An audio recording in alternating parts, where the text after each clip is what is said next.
शनिवार के दिन जो पीपल के वृक्ष में सरसों के तेल का दीप लगाता है उसको शनि कभी परेशान नहीं। ये बात हमेशा ध्यान रखिएगा। मान लो अगर कोई भारी रोग ऐसा शनि महाराज के कारण हो गया हो, अच्छे काम करते करते होते विपरीत परिस्थितियां आ जाती है, अच्छा करने जाओ बुरा हो जाता है, अच्छा कर्म करने जाओ बुरा हो जाता है।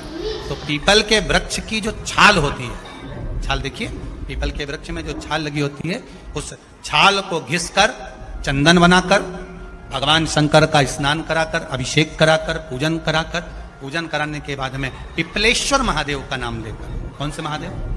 पिपलेश्वर महादेव का नाम लेकर वो जो घिसी हुई छाल होती है उस छाल का तिलक भगवान शंकर को लगा लो और उसी का थोड़ा सा भाग अपने कंठ पर, मस्तक पर लगाना प्रारंभ कर दो। धीरे धीरे जो विपरीत दशा है वो सुधरना प्रारंभ हो जाती है। पर नाम याद रखना, पिपलेश्वर। जब नारायण ने बोला, लक्ष्मी आज शनिवार का दिन है जिस दिन अपन इस दरिद्रता से मिलने के लिए पीपल के पेड़ के नीचे आए हैं। हिंदू धर्म में ये दिन पीपल के वृक्ष के लिए पूजनीय होगा। जो भी शनिवार के दिन पीपल के वृक्ष की पूजन करेगा, दूध चढ़ाएगा या मिष्ठान का भोग लगाएगा, लक्ष्मी और नारायण उसके घर में प्रवेश कर जाएगा। लक्ष्मी और नारायण उसके घर में प्रवेश करेगा। कौन से दिन? शनिवार। लक्ष्मी जी बोली, नारायण आपने तो एक दिन का वार लिख दिया। शंकर जी ने 7 वार बनाए हैं, रविवार, सोमवार, मंगल, बुध, गुरु, शुक्र और शनि। ये शिव जी ने बनाया। अब एक दिन आपने अपना बना लिया, बाकी के दिन अगर कोई इस पीपल के वृक्ष के नीचे आएगा और यहां तो दरिद्रता बैठी है तो उसका क्या होगा? भगवान नारायण बोले, सुन दरिद्रता, तेरे से एक विनती है, अगर कोई भी मनुष्य इस पीपल के पेड़ के नीचे अगर 7 दिन में आता है और उसके हाथ में अगर कोई सामग्री होती है तो तू उसके घर में प्रवेश नहीं करेगी। नियम है पीपल के वृक्ष का, या तो पानी का लोटा लेकर जाओ, कुंकू का चोपड़ा लेकर जाओ, शक्कर लेकर जाओ, या पेड़ के नीचे चींटी को डालने के लिए आटा ले जाओ, पर खाली हाथ पीपल के वृक्ष के नीचे कभी मत जाओ, कभी नहीं। खाली हाथ जाओगे तो दरिद्रता तुम्हारे घर में प्रवेश करेगी। दरिद्रता उठकर खड़ी होकर बोली, नारायण तुमने अपनी मनमानी करी है, एक दिन मुझे भी मेरा चाहिए। भगवान ने कहा, बोल कौन सा दिन चाहिए? दरिद्रता कहती है, रविवार के दिन इस पीपल के वृक्ष के नीचे मैं दिन भर नृत्य करूं, इसमें रहूं, और जो यहां आए रविवार को मैं उसके घर में प्रवेश करूं। भगवान ने कहा, ठीक है। दरिद्रता, रविवार का दिन एक ऐसा दिन रहेगा जिस दिन तू इस पीपल के वृक्ष के नीचे नृत्य करेगी और जो आएगा इस पीपल के वृक्ष के नीचे तो उसके साथ प्रवेश करेगी। मैंने तुझे वर दिया। इसलिए हमारे यहाँ केवल पीपल का वृक्ष अगर दीवार में भी लग जाता है ना, किसी की फैक्ट्री की दीवार में, किसी के घर की दीवार में पीपल का वृक्ष अगर लग जाता है, पीपल का पौधा लग जाता है, उसको कितना भी तोड़ लो वो वापिस लग जाएगा। फिर तोड़ोगे फिर लग जाएगा। अगर पीपल के पौधे को तोड़ना है तो केवल रविवार का दिन एक नींबू, एक मिर्ची और बमूल का कांटा, ये 3 चीजें रखने के बाद में आधे घंटे बाद रविवार के दिन पीपल के पेड़ को उखाड़ कर फेंक दो। दूसरी बार कभी पीपल दीवार में लगता ही नहीं, कभी नहीं लग सकता। केवल एक रविवार का, केवल एक संडे, इतवार का। घर में दीवारों पर अगर पीपल लग भी गया है, इसलिए पीपल के वृक्ष को उखाड़ने का, अगर घर में पीपल लगा हुआ है या पीपल का पौधा हमारे घर में लग गया, उसको उतारना, निकालना, लगाना, तो पीपल के वृक्ष को अगर निकाला जाता है तो रविवार के दिन, और अगर पीपल के वृक्ष को कहीं लगाया जाता है तो सोमवार के दिन या मंगलवार के दिन, बुधवार के दिन, इन दिनों में लगा सकते पीपल के वृक्ष कहीं लगाना। शनिवार का दिन एक ऐसा दिन होता है जिस दिन पीपल के वृक्ष को कहीं जाकर लगाया नहीं जाता, क्योंकि शनिवार के दिन पीपल के वृक्ष के नीचे लक्ष्मी रहती है। हम अपने हाथों से अगर पीपल का वृक्ष किसी दूसरी जगह पर शनिवार को रोपित करते हैं तो हमारे घर की लक्ष्मी अपने घर से छिन्न होकर चली जाती है। इसलिए शनिवार के दिन पीपल लगाया नहीं जाता, किसी के घर जाकर उसको वापस पलटा नहीं जाता। लग गया उसको डाल। प्रभु मेरी धर्म पत्नी को कहाँ रखूं आप बताओ। वो तो जहां यज्ञ होता है, अनुष्ठान होता है, दान होता है, पुण्य होता है, सत्कर्म होता है, वहां जाने को तैयार नहीं। अब करूं क्या? भगवान ने बोला एक काम करो। दुर्वासा जी बोले जिसके यहां रात्रि में बर्तन झूठे पड़े रहते हो उसके घर में इस दरिद्रता को लेकर तुम प्रवेश कर जाना।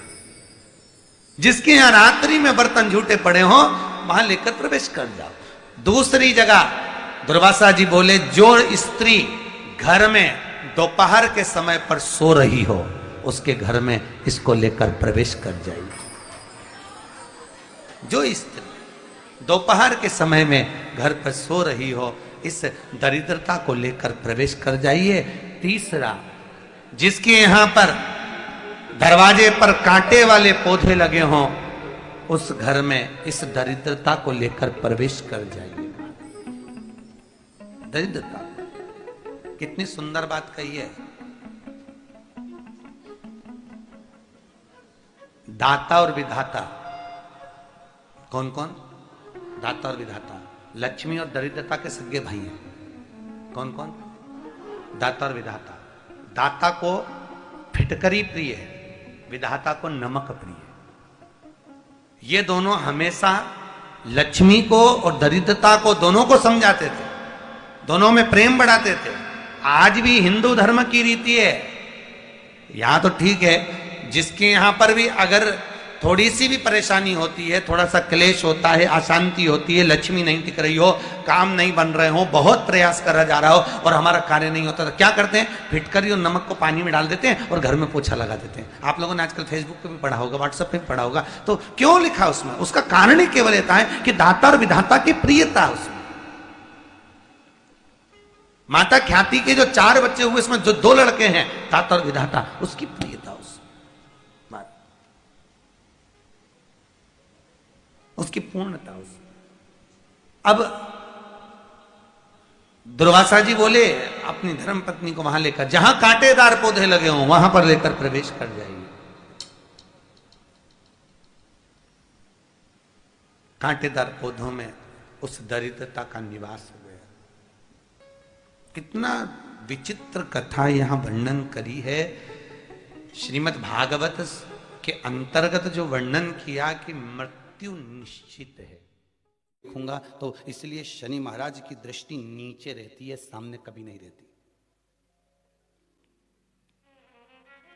शनि मंदिरों में जितने भी शनि मंदिर हैं, आप सारे शनि मंदिरों में जाकर दर्शन करोगे तो शनि महाराज की दृष्टि सामने है। पर शास्त्र कहता है शनि महाराज ने दृष्टि अपने ऊपर नहीं रखी, नीचे की ओर रखी है, नीचे झुका। अब लोग समझे तो ना, मंदिरों में जितने शनि मंदिर हैं सब मंदिरों में शनि की दृष्टि सामने रख दी। जो आता है तेल चढ़ाने, पूजन करने के लिए दृष्टि सम्मुख होती है। शनि महाराज ने अपनी दृष्टि नीचे रखी है। शनि महाराज दृष्टि कब उठाते? जब किसी को नष्ट करना हो। तुम जिस पर दृष्टि डालोगे वो जलकर भस्म हो जाएगा, ये शनि महाराज की धर्म पत्नी ने कहा है। और आज शनि महाराज जी की धर्म पत्नी जिस घर में निवास कर रही हैं, शनि महाराज जिस घर में निवास कर रहे हैं, उस मकान का नाम क्या है? अभी बताया था, क्या नाम था? कुंभ। अपने भी मकान का नाम होता है ना, कोई ने पितृ कृपा लिख देता है, कोई गुरु कृपा लिख देता है, कोई देव कृपा लिख देता है, कोई लक्ष्मी कृपा लिख देता है, कोई अपने पिताजी का नाम से लिख देता है। मकान का नाम लोग रख देते हैं, हमारे मकान का नाम। तो शनि महाराज के घर का नाम था कुंभ। उस कुंभ मकान में शनि महाराज रह रहे थे, पिताजी का आगमन हो गया। बहुत ध्यान से सुनना, ये मकर संक्रांति की कथा है। पहले मिली कि नहीं मिली वो हम नहीं जानते, पर मकर संक्रांति का भाव को जान लीजिए महाराज कि क्यों महत्व है दान का, गुड़ और तिल्ली का, क्यों महत्व है सूर्य नारायण के पूजन का।